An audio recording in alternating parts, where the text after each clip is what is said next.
Bismillahirrahmanirrahim. Karena ada orang subhanallah tidak tahu berterima kasih. Orang sudah berbuat baik dengan dia, ya udah, tidak pernah dikenang, nggak pernah apa. Sekali ucapkan terima kasih ya sudah bagi dia cukup. Enggak. Dalam Islam bukan seperti itu.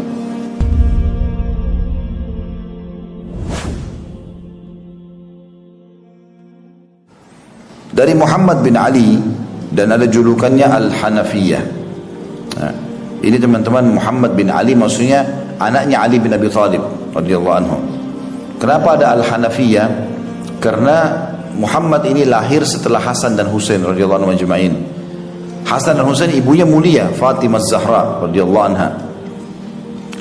Maka setelah Fatimah meninggal, Ali bin Abi Thalib menikah sama satu wanita dari suku Hanafiyah, lahirlah Muhammad ini. Maka untuk membedakan antara anaknya Ali bin Abi Thalib dari Fatimah yang merupakan cucu Nabi SAW atau anak Nabi SAW secara langsung dengan wanita Hanafiyah ini, maka dikatakan Muhammad bin Ali Al-Hanafiyah atau dikenal dengan Muhammad Al-Hanafiyah. Muhammad bin Ali Al-Hanafiyah rahimahullah menjelaskan tentang ayat Al-Quran dalam surah Ar-Rahman. Apakah atau bukankah balasan bagi kebaikan adalah kebaikan juga? Ia berkata, itu merupakan balasan yang lepas untuk orang baik dan juga orang jahat. Abu Abdillah berkata, Abu Ubaid mengatakan balasan yang dikirimkan. Hadis ini teman-teman punya makna. Allah subhanahu wa ta'ala memerintahkan kita agar membalas kebaikan dengan kebaikan. Bahkan orang yang berbuat jahat pun kita diperintahkan dalam Islam untuk membalas dengan kebaikan. Tidak ikut-ikutan jadi bodoh seperti dia. Sering saya bahasakan itu. Jangan teman-teman ada yang gibah kita kembali menggibahnya. Atau dia memfitnah, kita kembali memfitnah. Atau dia mencaci, kita kembali mencaci. Maka dia berdosa, kita berdosa. Seorang muslim dan muslimah harus faham masalah ini. Mereka tidak boleh terpengaruh sama sekali dengan perbuatan buruknya orang lain. Bagi dia, kalau orang ini berbuat bodoh, berbuat salah itu dengan bodohannya. Dia menggibah, dia memfitnah, dia mau mengambil hak kita misalnya, itu karena kebodohan, dia nggak faham. Kalau Allah subhanahu wa ta'ala akan menghukum dia, gitu kan. Mesti dia faham masalah itu. Tapi kalau dia tidak faham, bagi kita dia tidak faham, maka dibiarkan. Artinya kita tidak menuntut melakukan perbuatan yang sama pada dia. Itu kalau orang berbuat jahat. Bagaimana kalau orang berbuat baik? Maka Nabi SAW mengatakan, siapapun di antara kalian yang orang berbuat baik padanya, maka dia harus membalas yang serupa. Riwayat lain atau lebih.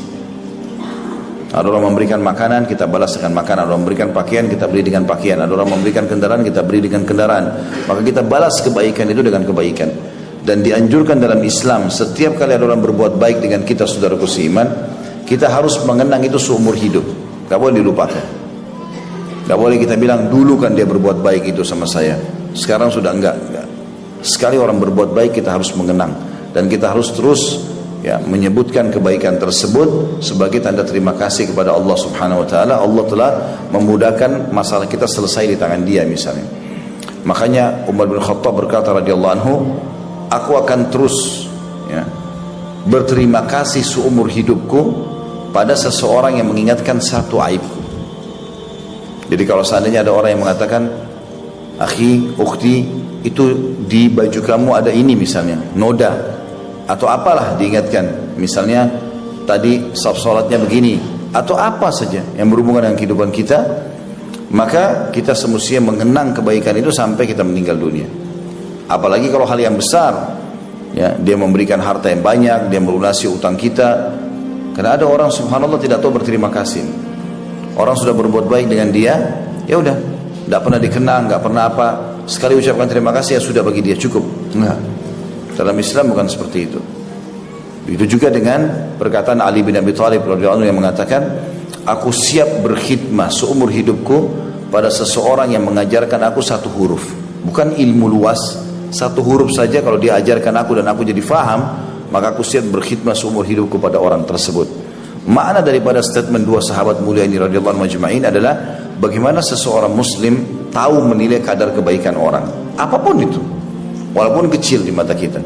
Kita lagi mau jalan didahulukan sama dia. Oh, ini orangnya baik. Dan kita harus mengenang itu. Ada orang dulu yang berbuat baik sama saya begini, kita mengenang kebaikan-kebaikan tersebut. Itu masuk dalam umumnya firman Allah subhanahu wa ta'ala dalam surah Ar-Rahman, Hal jazaa'ul ihsan illa ihsan. Bukankah kebaikan harus dibalas dengan kebaikan pula? Ya, semuanya ya, orang tua kita, saudara kita, siapa saja, pasangan hidup, sampai kalau terjadi perceraian saja dalam rumah tangga, itu Allah masih mengatakan dalam Al-Quran, dalam surah At-Talaq, a'udzubillahi minasyaitonirrajim, wa la tansu fadla bainakum. Jangan kalian lupakan kebaikan di antara kalian. Walaupun kita jengkel, tetap yang kita harus tahu ada kebaikannya orang ini. Tidak mungkin seumur hidup tidak pernah ada kebaikan, atau selama berumah tangga, ya sudah, keburukannya kita tutupin, yang kita tahu adalah kebaikannya. Tidak bersama lagi nggak masalah. Yang penting kita tetap mengetahui ada kebaikan orang ini. Begitu juga sama dengan orang berumah tangga, kalau masih bersatu suami istri, kata Nabi SAW, janganlah seorang laki-laki muslim atau mukmin membenci istrinya yang mukminah, karena kalau dia melihat, dia menemukan satu kesalahan, dia akan temukan kelebihan dari sisi yang lain. Itu juga seorang muslimah, dia bagaimana melihat kelebihan pasangannya, mana kelebihannya itu yang ditonjolkan, kekurangannya dia bantu untuk bisa menyempurnakan kekurangan tersebut. Jadi jangan kekurangan orang kita grogoti supaya dia kesannya punya kekurangan, ya, dan kita jadikan itu sebagai bahan untuk menggunjingnya, menjatuhkan dia. Itu nggak boleh dalam Islam. Bisa diambil pesannya ya. Ya, jadi kita harus berbalas kebaikan orang dengan kebaikan juga, bahkan lebih baik daripada itu. Ya. Ada orang subhanallah tahu berterima kasih, dia tahu orang itu buat baik sama dia sekali saja, maka sepanjang hidup dia berusaha terus memberikan kebaikan.